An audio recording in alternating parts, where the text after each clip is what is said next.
E aí, pessoal, tudo bem com vocês? Vamos de química? A aula de hoje vai ser sobre ligação química. É um assunto bem interessante, é um assunto muito cobrado dentro do Enem e é um dos principais assuntos de química, para a gente entender como ocorrem muitas outras coisas daqui para frente. Para esse assunto eu vou precisar daquele pré-requisito da aula passada que nós vimos, que foi propriedades periódicas. A principal propriedade periódica que a gente vai entender, que vai precisar dela aqui, é a eletronegatividade. Beleza? Então vamos começar falando sobre um tipo de ligação, que é esse tipo aqui, ó. A ligação em que um átomo entrega para o outro o seu bem maior, o seu elétron.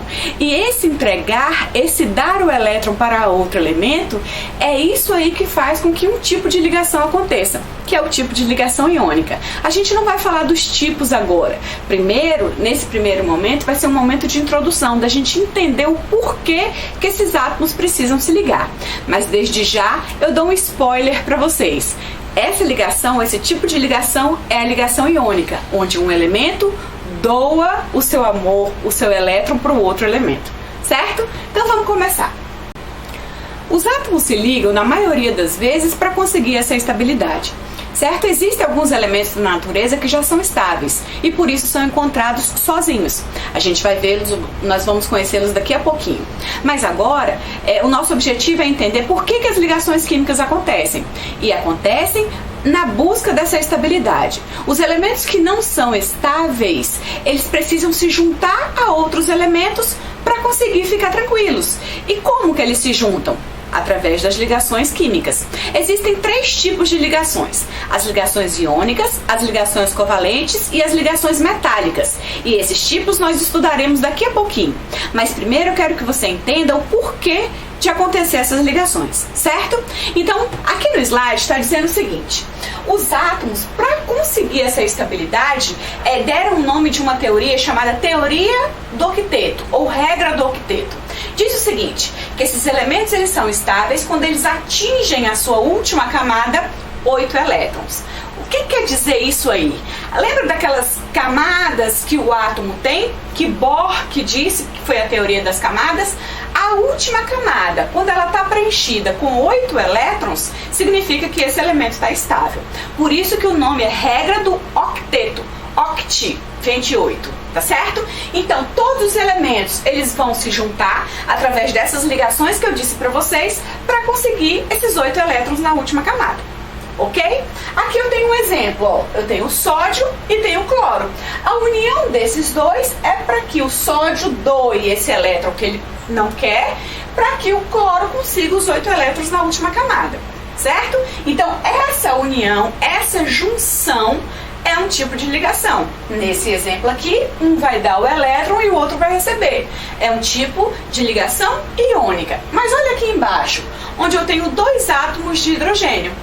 Eles não vão dar ou receber porque eles precisam de elétrons para conseguir a sua estabilidade. Então, eles vão compartilhar esses elétrons que eles possuem. É um outro tipo de ligação, já é a ligação covalente. Mas mais profundamente, detalhadamente, nós vamos estudar esses tipos de ligações daqui a pouquinho, certo? Aqui é só uma introdução. Então, por isso que eu estou indo um pouquinho mais rápido. Mas tenha fé, tenha calma que tudo vai dar certo.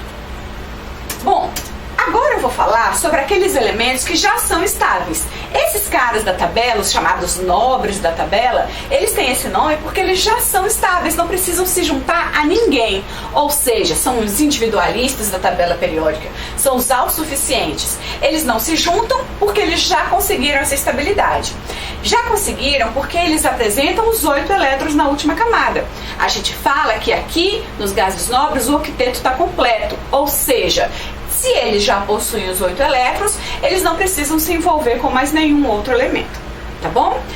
Com exceção de um gás nobre que não tem 8 elétrons na sua última camada. É o caso do hélio. O hélio é estável, é um gás nobre e já tem a sua estabilidade, também não se liga com ninguém. Mas em vez de 8 elétrons na última camada, ele é estável com 2 elétrons, tá certo? Então vamos ver aqui, ó. Aqui são os gases nobres. hélio, neônio, argônio, criptônio e xenônio.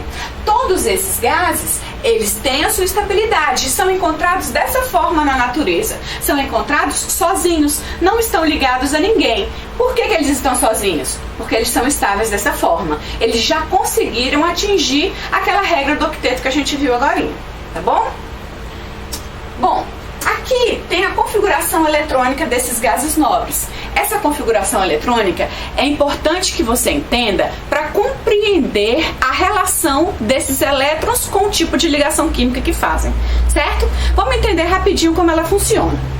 Vou começar com o neônio, tá bom? Vou deixar o hélio para ser o último, porque como ele é a exceção, vou deixar ele para ser o último. Que você entenda primeiro a regra e depois a exceção, tá certo? Então vamos começar aqui com o neônio. O neônio, ele tem 10 elétrons. Significa o quê? Que na configuração eletrônica dele, ele tem que ter 10 elétrons também. Então vou começar, ó. Aquela mesma sequência de Linus Pauling que a gente já viu.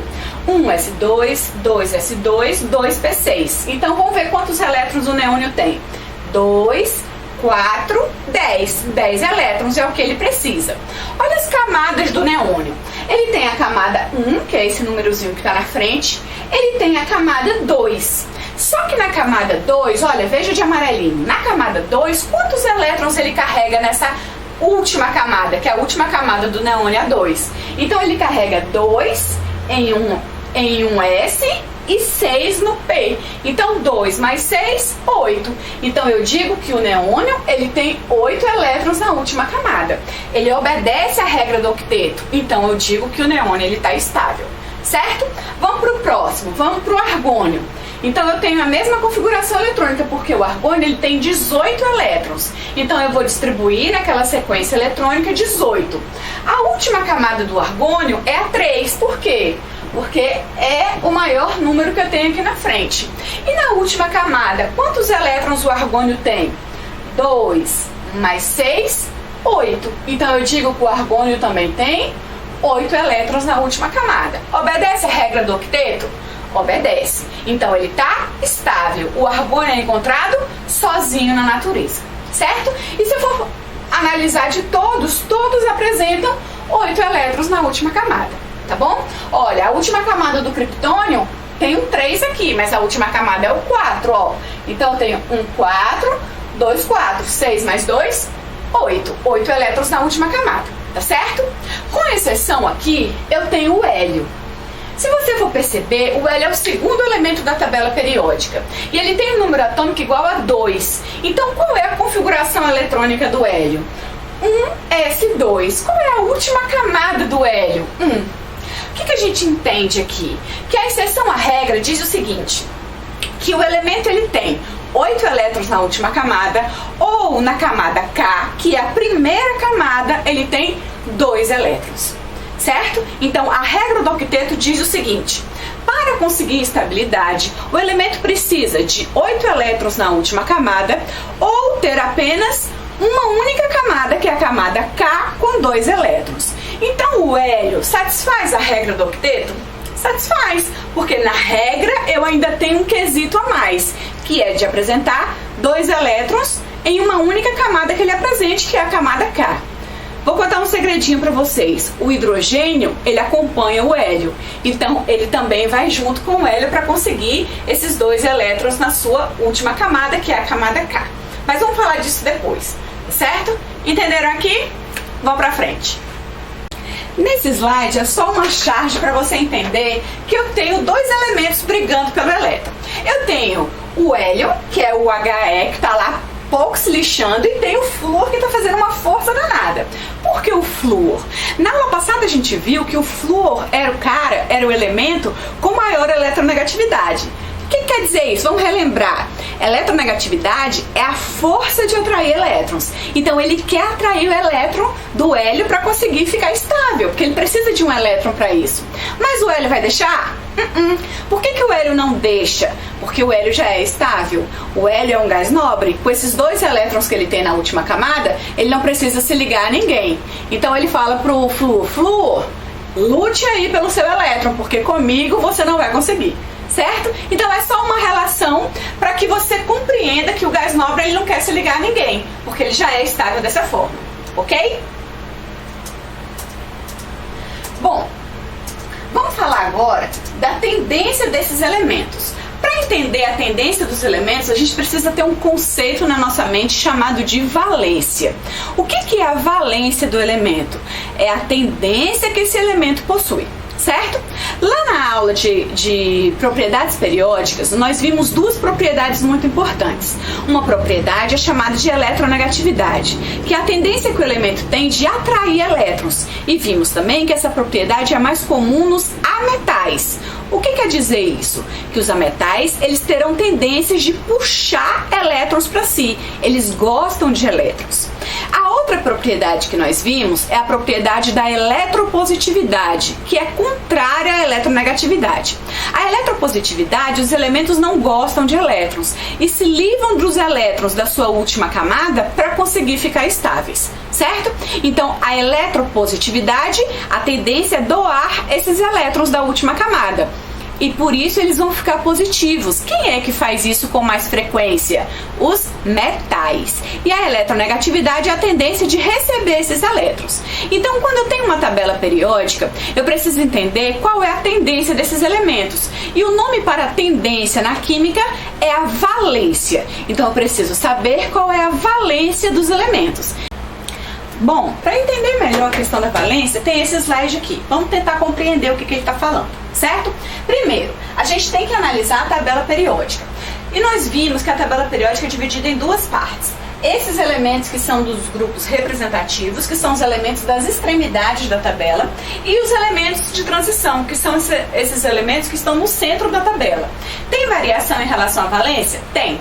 Geralmente, esses elementos de transição, eles podem variar a valência. Eles são chamados de elementos com valências variáveis. Isso vai depender com quem ele vai estar ligando, tá certo? Já os elementos representativos, não. Eles possuem valências quase sempre fixas e por isso são mais fáceis de serem compreendidos. E é por eles que a gente vai começar, certo? Os elementos da família 1, todos esses elementos, com exceção do hidrogênio, são metais. Então a tendência deles será de doar elétron. O único elétron que ele tem na última camada. A família 2 também são metais, metais alcalinos ferrosos. A tendência dele é doar os 2 elétrons que ele tem na última camada. Preste atenção. Família 1, 1 elétron na última camada. Família 2, 2 elétrons na última camada. Família 3, 3 elétrons na última camada. Ou seja, o número da família é a quantidade de elétrons que esse elemento tem na sua última camada. E como eles são metais, a tendência será de doar esses elétrons que eles possuem na última camada. Então, qual será a valência do elemento 1? Qual será a valência dos elementos da família 1? A valência vai ser mais 1. Por que mais? Porque ele vai doar elétron, ele vai perder carga negativa. E a gente já viu isso na aula passada. Quando eu perco elétrons, perco carga negativa, eu fico mais positivo, certo? Então eu perco elétron e fico positivo. Por isso que a valência vai ser mais 1. Olha a família 2, metal. A tendência é dar. Dar quantos elétrons? 2. Então, a valência da família 2 é mais 2. Mais porque eu dei e 2 porque eu dei 2. Certo? Agora, olha só da família 3. Eles se apresentam 3 elétrons na última camada. Qual vai ser a valência dos elementos da família 3? Mais 3. Porque qual é a tendência deles? Doar elétrons. E doar quantos? Quantos eles tiverem na última camada, que são 3 elétrons.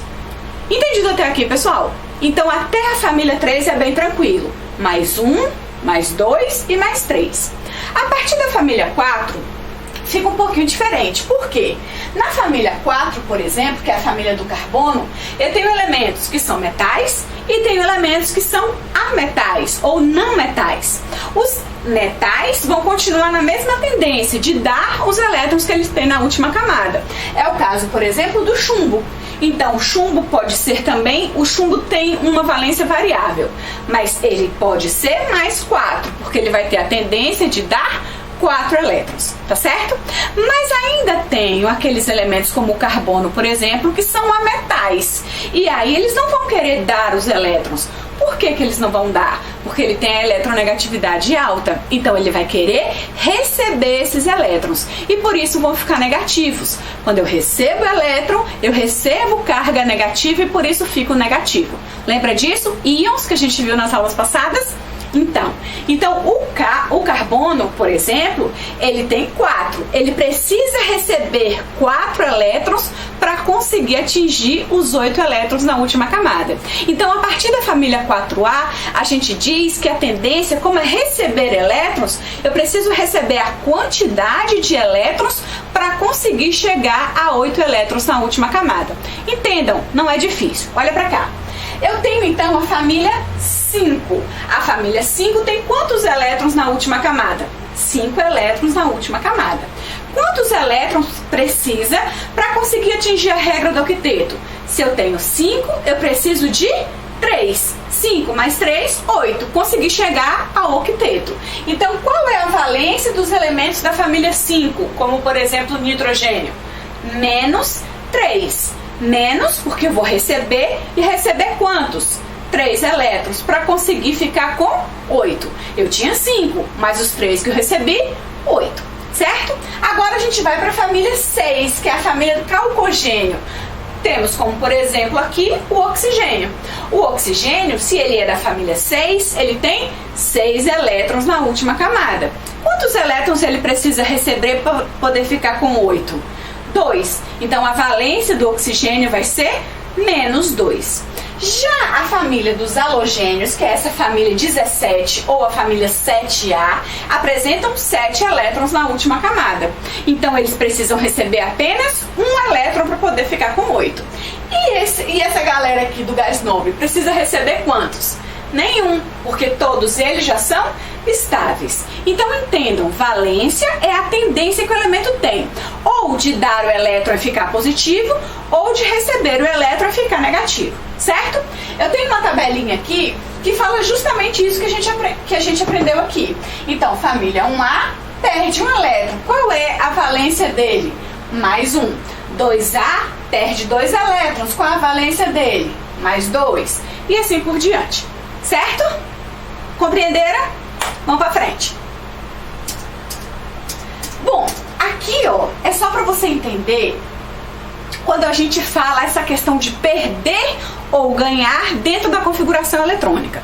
É interessante que você entenda isso para você fechar o ciclo de ligação química, tá bom? Então não é difícil, não é complicado e vai te esclarecer algumas coisas, presta atenção. O sódio é da família 1. E como eu sei que ele é da família 1 só olhando a configuração eletrônica? Eu olho a configuração e vejo a última camada. A última camada do sódio é 3. E quantos elétrons eu tenho nessa última camada? Um elétron só. Então eu sei que ele é da família 1, tá bom? E qual é a tendência do sódio? Se ele é da família 1, ele é um metal. E a tendência dele é doar esse elétron que ele tem. Se ele doar... Mas Mariana, e se ele doar esse elétron? Ele vai ficar com 8? Como assim ele vai ficar com 8? Como ele vai ficar estável se ele doa o último elétron que ele tem da última camada? Se ele doa esse aqui, ó, ele passa a não ter mais nenhum elétron na camada 3. Então, qual vai ser a última camada do sódio? A última camada do sódio vai ser a camada 2. Olha só, 2s2 e 2p6. Eu pergunto, quantos elétrons agora o sódio vai ter na última camada? 2 mais 6, ele vai ter 8 elétrons na última camada. Tá estável o sódio? Tá estável. Então, o metal, quando ele doa o elétron que está na sua última camada, aquela camada passa a não existir mais, porque ela vai estar vazia. Então, a sua camada antecessora vai ter 8 elétrons na última camada e por isso ele fica estável, tá certo? Olha só o que acontece com o alumínio. Preste atenção para ver se você entendeu bem. O número atômico do alumínio é 13, então eu tenho que distribuir 13 elétrons na distribuição eletrônica do alumínio, certo? Fiz a minha distribuição. E qual vai ser a última camada do alumínio? Ó, 1, 2, 3. A última camada é a camada 3. Quantos elétrons esse alumínio tem? 2 mais 1, 3 elétrons. 3 elétrons, a tendência dele é doar esses 3 elétrons, a tendência dele é receber 5 elétrons para ficar estável. O alumínio é um metal, a tendência dele é pegar esses elétrons aqui, é doar para um elemento que quer, ligar com o elemento que quer receber esses elétrons. E aí a última camada dele deixa de ser a camada 3 e passa a ser a camada 2. E nessa camada 2, quantos elétrons o alumínio tem? 2 mais 6, 8 elétrons. Então eu digo aqui que o alumínio fica estável, porque quando ele doa os elétrons da sua última camada, a penúltima já tem 8 elétrons, e aí ele consegue a sua estabilidade. Agora olha aqui, agora a gente vai falar um pouquinho sobre os ametais. A tendência dos ametais é aquela da eletronegatividade, de atrair elétrons, certo? Eu tenho 2 ametais aqui, tem o enxofre e tem o cloro. O enxofre tem número atômico 16, então eu fiz a configuração eletrônica até conseguir 16 elétrons, certo? Qual é a última camada do enxofre? Também é a camada 3, ó, 2 mais 4, 6. Quantos elétrons o enxofre tem na última camada? 6 elétrons. O enxofre é um ametal. Mas, Mariana, como que eu vou identificar, só na configuração eletrônica, se ele é um metal ou se ele é um ametal? Tem uma dica, um macete, certo? Se ele tem menos do que 4, ele é metal. Se ele tem mais do que 4, ele é ametal. E se ele tem 4? Aí você tem que dar sorte de não cair. Ou se cair, você conhecer os principais, certo? Então existem na família 4 metais e ametais. O principal ametal da família 4 é o carbono. E o principal metal da família 4 é o chumbo, tá bom? Então metal vai dar o elétron e ametal vai receber esse elétron. Só um macetezinho para facilitar a sua química, tá bom? Então vamos voltar aqui.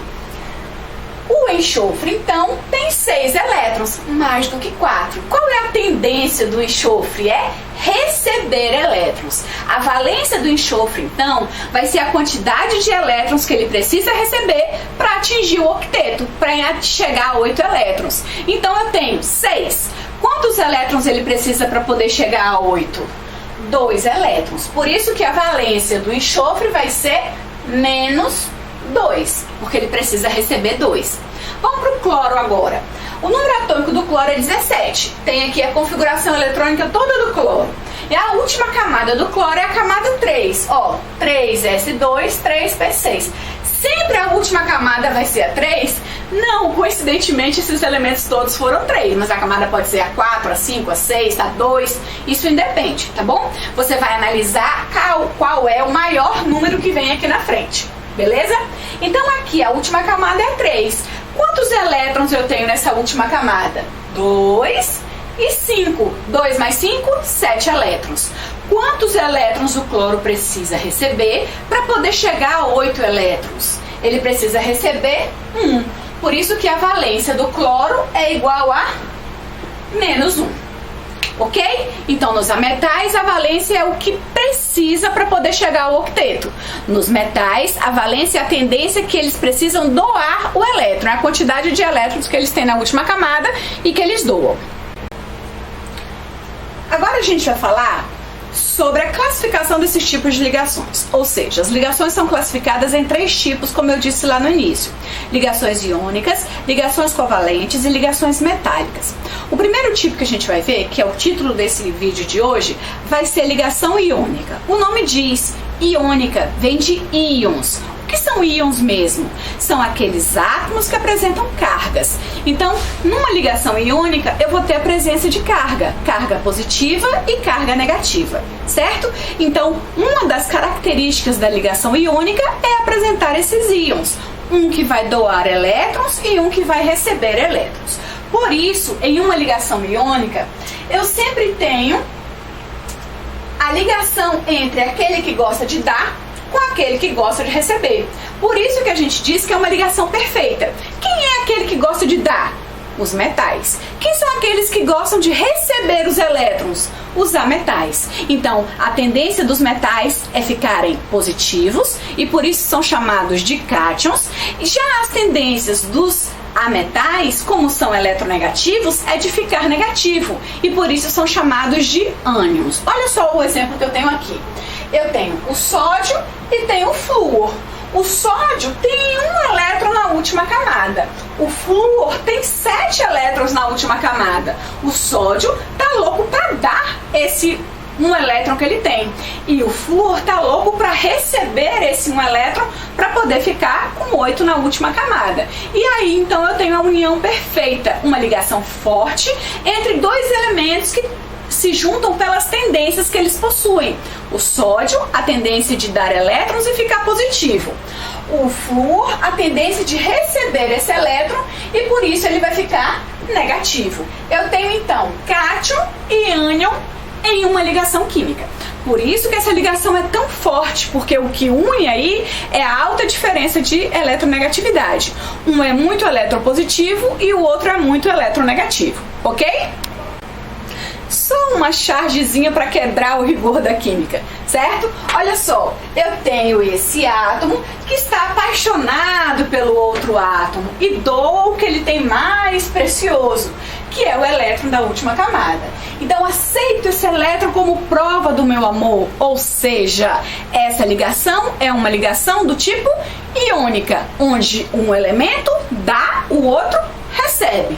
O que? Elétrons, ok?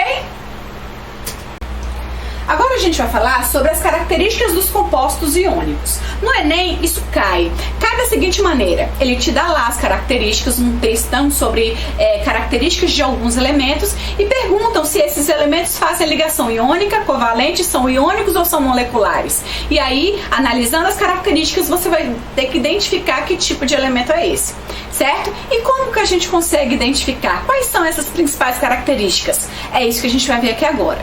A primeira das características fala sobre o ponto de fusão e o ponto de ebulição desses compostos. Esses valores são muito elevados. Um exemplo disso que a gente pode fazer em casa é colocar o sal em uma panela e o açúcar em outro, colocar na mesma temperatura e analisar qual vai derreter primeiro. A gente vai ver que o caramelo do açúcar vai se formar muito primeiro do que o sal se derretendo, porque para o sal derreter, ele precisa de uma temperatura de 800 graus Celsius e o nosso fogão não chega a essa temperatura não. Ou seja, o açúcar vai derreter muito primeiro do que o sal. O açúcar é molecular e o sal é iônico. Então, essa temperatura, esses pontos de fusão e de ebulição nos compostos iônicos são muito elevados. Só para você ter ideia, para passar o sal do estado líquido para o estado de vapor, eu preciso de uma temperatura de 1413 graus Celsius.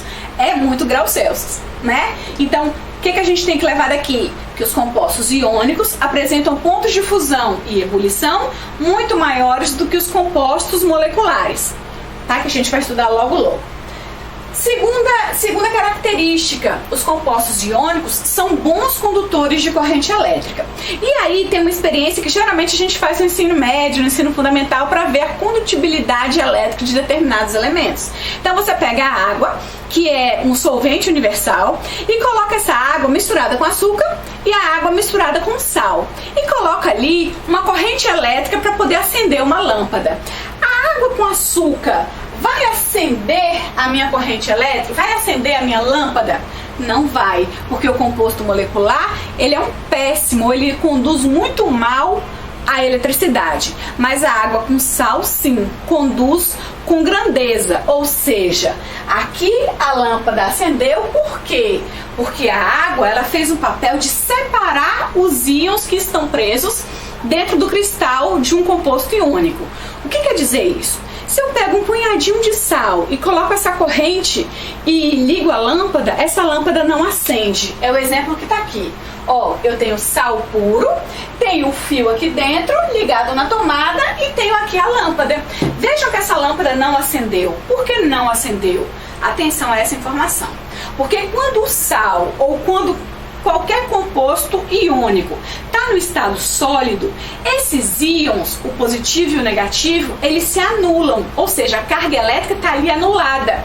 O positivo anula o negativo. Então não tem como passar corrente nele. Esses cristais, eles estão altamente coesos, juntos, e por isso não tem espaço para a corrente elétrica ser passada ali por ele. Mas quando entra a água, o que a água faz? Ela promove um processo chamado de dissociação iônica. O que é dissociação? Eu vou separar esses íons, íon positivo do íon negativo. E quando ocorre essa separação, eu tenho um espaço ali para a corrente elétrica passar. Então, quando a água está junto com o sal, que seria esse terceiro exemplo aqui, essa água promove a dissociação dos íons e aí a corrente consegue passar, certo? Então, o que eu entendo com essa imagem? Que os compostos iônicos são bons condutores de corrente elétrica, mas eles conduzem corrente elétrica no estado sólido?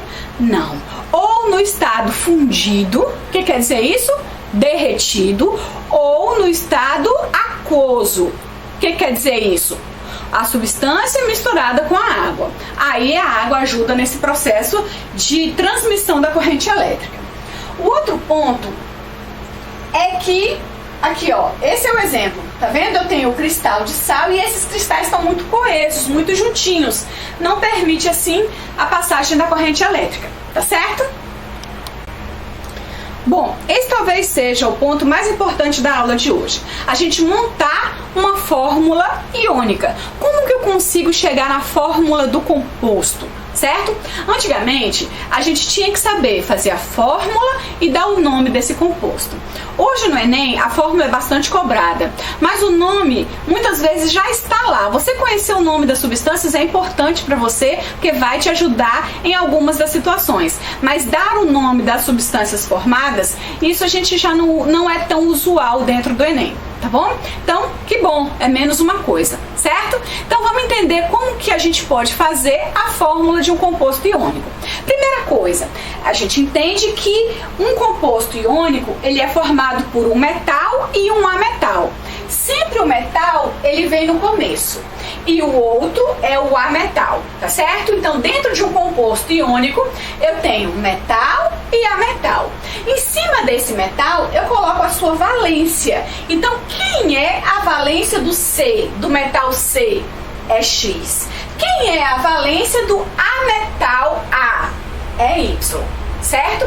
Depois que eu coloco essa valência, essas valências elas são invertidas, ou seja, eu tenho que ter Y quantidades de C e X quantidades de A para que esse composto exista. Olha só, como é que fica? Um exemplo real, certo? Então eu vou ter uma ligação entre magnésio e cloro. Quem é o metal aqui? Eu posso analisar de início na tabela periódica. O metal sempre vem primeiro. E se eu for olhar, o magnésio está na família 2. Pertence a um metal alcalino terroso. Então eu coloco aqui, ó, Mg. E quem é o meu segundo elemento? O meu segundo elemento é o cloro. Certo? Então eu tenho magnésio e cloro. O magnésio vem primeiro porque ele é metal. O cloro vem segundo porque ele é ametal. A segunda etapa é colocar a valência desses elementos. Vamos voltar agora. O magnésio é da família 2. Quantos elétrons ele tem na última camada?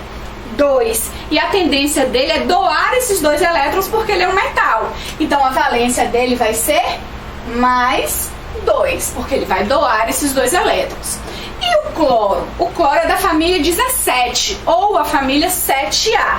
A tendência do cloro é receber esse 1 elétron que precisa para poder ficar com 8. Então a valência do cloro é menos 1. Qual é a próxima etapa agora? O valor da valência do cloro vem para baixo do magnésio. E o valor da valência do magnésio vem para baixo do cloro. Então eu vou ficar com Mg1 Cl2. Quem é esse 1 do Mg? É a valência do cloro. Quem é esse 2 do cloro? É a valência do magnésio. Lembrando que quando eles passam para a atomicidade, a quantidade de átomos dentro da molécula, o sinal não vem junto, ou seja, só vem o valor numérico. O que eu quero dizer aqui é que eu preciso de um magnésio para 2 cloros. Ou seja, 2 elétrons o magnésio vai dar. E cada cloro só recebe 1. Por isso que eu preciso de 2 cloros. Olha só aqui agora. Eu tenho então aquela fórmula que a gente fez, que foi Mg1Cl2, certo? Esse 2 é a valência do magnésio e esse 1 é a valência do cloro. Agora existe uma outra fórmula chamada fórmula de Lyons. A fórmula de Lyons também é conhecida como a fórmula das bolinhas. É aquela fórmula que mostra para o aluno a quantidade de elétrons que esse elemento tem na última camada. Sempre o elemento central é aquele elemento que eu tenho em menor quantidade, tá bom? Na maioria das vezes eu tenho o metal, tá bom? Então aqui o metal é o centro. Em volta desse metal eu coloco os ametais. Então aqui eu coloco somente um magnésio, porque na minha fórmula eu só tenho um magnésio. Então eu boto um magnésio aqui no meio. Quantos cloros eu tenho? 2. Aí eu coloco um cloro de um lado, um cloro do outro, certo? Então agora a gente vai colocar a quantidade de elétrons que esses elementos têm em volta dele. O magnésio, eu coloquei 2 elétrons. As bolinhas representam os elétrons, então eu tenho 2 bolinhas em volta do magnésio. Por que 2? Porque ele é da família 2. A família 2 apresentam 2 elétrons na última camada, por isso que eu coloquei 2 elétrons, certo? O cloro é da família 17, ou antigamente chamada de família 7A. Então, em torno do cloro eu tenho 7 elétrons. 1, 2, 3, 4, 5, 6, 7. Cada bolinha também simboliza o elétron que tem na última camada. Então, quantos cloros eu tenho? 2. Um cloro com 7 elétrons de um lado, um cloro com 7 elétrons do outro. Esse magnésio precisa dar o elétron para poder ficar estável. Já o cloro precisa receber o elétron para poder ficar estável. Ou seja, eles fazem aqui uma ligação. Esse elétron vai para o cloro, esse elétron vai para o cloro. O magnésio deu seus 2 elétrons. O cloro recebeu 1. O cloro recebeu 1. Esse magnésio está estável? Tá. O cloro está estável? Tá. Os 2 cloros estão estáveis porque cada um recebeu o elétron que precisava. Então aqui eu tenho a fórmula de Lyons. Aqui eu tenho a fórmula de um composto iônico. Ok? Outro exemplo. Eu tenho agora o sódio e o cloro. Vamos fazer então o exemplo do nosso sal de cozinha, que a gente usa na nossa casa todo dia. O sódio, 11 elétrons. Eu distribuí 11 elétrons aqui. O cloro, 17 elétrons. Eu distribuí 17 elétrons aqui. Qual é a última camada do sódio? 3. E quantos elétrons eu tenho nessa última camada? 1 elétron. Qual é a última camada do cloro? 3 também. Estou invocada com essa última camada 3, né? 3 também. E quantos elétrons eu tenho nessa última camada? 7. Olha só, 2 mais 5, 7 elétrons. Qual é a tendência do sódio tendo apenas 1 elétron? A tendência dele é de perder esse 1 elétron. Se ele perde esse elétron, ele vai ficar positivo. Qual é a tendência do cloro tendo 7 elétrons? Receber 1 elétron para poder ficar com 8 na última camada e conseguir a sua estabilidade. Se ele quer receber, a tendência dele é ficar negativa.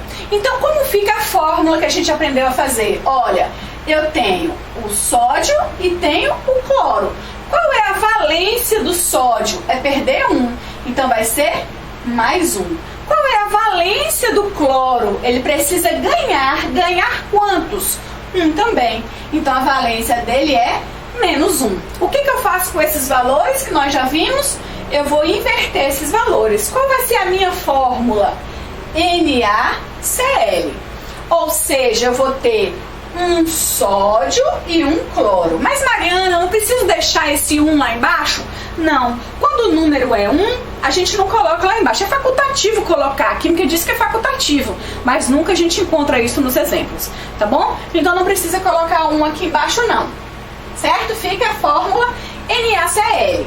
E a fórmula de Lyons, como que eu consigo representar os elétrons nessa fórmula? Aí tá aqui, ó, o sódio com seu um único elétron e o cloro com seus 7 elétrons, 7 bolinhas vermelhas. O que vai acontecer com essa bolinha amarela que está no sódio? Vai vir para o cloro. Então o sódio vai perder esse elétron, ficando positivo. O cloro vai receber esse elétron do meu sódio e por isso vai ficar negativo. Beleza? Então aqui a gente conclui ligação iônica e pra gente fixar esse assunto, vamos de atividade. Olha só, uma questão da Universidade Federal do Rio Grande do Norte diz o seguinte: na ligação química de um átomo X alcalino terroso, e ele diz que é da família 2A, com um elemento Y pertencente à família dos halogênios, e ele ainda diz que é da família 7A. Aqui ele quebrou o galho. Ele disse 2A e 7A, mas ele poderia ter dito apenas alcalino terroso e halogênio, e você tinha que se virar em saber quais eram esses elementos dessas famílias, certo? Por isso que é importante conhecer o nome das famílias, tá bom? Continuando. Deverá haver a formação de cátion e ânion respectivamente. Qual vai ser o cátion formado e qual vai ser o ânion formado? Presta atenção. Quem é X? X é um metal alcalino. Se um metal alcalino terroso, ele vem primeiro na minha fórmula, porque primeiro vem sempre o metal. E depois eu tenho o ametal, que é um halogênio, que vai ser representado por Y, certo? Se ele é um metal da família 2A, ele tem 2 elétrons na sua última camada. Qual é a tendência dele? É doar esses 2 elétrons. Por isso ele vai ficar mais 2.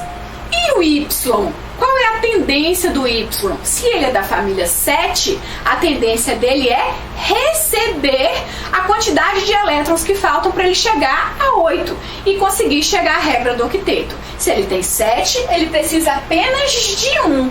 E se ele recebe, ele fica negativo. Então, qual é o cátion e qual é o ânion dos meus elementos? É isso aí. Qual é a resposta?